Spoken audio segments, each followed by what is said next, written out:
You invited somebody to your house. You invited somebody. You have shaved properly, and the person went 3 rounds on you. 3 rounds. Let's just leave it at that. Let's leave it at that. Most football fans will understand what I'm talking about. Chelsea invited Manchester City to their own home, and they were beaten 3. Imagine Chelsea fan base are still happy that they lost to Manchester City. They lost to Manchester City. At this point, you can tell a Chelsea fan that they should relegate or Arsenal win the league. They will pick relegation than Arsenal winning the league. That is how terrible everyone is.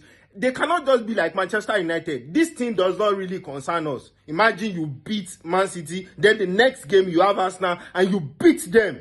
That is how to play. That is how to keep the prestige of your club. That is how to know a big team. Now, the prestige, the whole pride of London, the whole pride, there is no pride anywhere. World Cup, Kinikon, champion of Kinikon, make a no year for any Chelsea again. This is terrible. This is imagine Chelsea happy that they lost to Man City. They were even praying that they lose. What was not the first half performance for? What was the fighting spirit in the first half? Well, let's leave that. You see, one thing I've learned in football so far is that you can be scared, you can be afraid, everything can happen to you, and all of a sudden you can change that fear to motivation for yourself. Man City today, they are scared. They were scared in the first half. They were afraid, like they were looking like they were going to lose.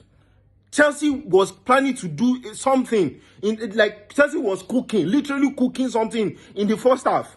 They could not just develop for me because of the low mentality that they have. And Man City turned, because of the kind of manager or whatever he did in the second half, this guy gave them that spirit. Look at Czech. Look at Bernardo Silva. These are old men. Look at Rodri. Even Semenyo, that was not really good today because of Cucurella. And it was just a beautiful game. This Man City team is Arsenal needs to sit down and learn from Man City. They need to learn from Man City that Man City is playing with fear and turning the fear to motivation. Look at the way O'Reilly is playing. Look at the way Haaland is defending. That is how important it is to them. Don't be scared and allow the fear to dominate you so well. Even if the fear is going to move. Make it a motivation for yourself. Please like, comment, and share. Please.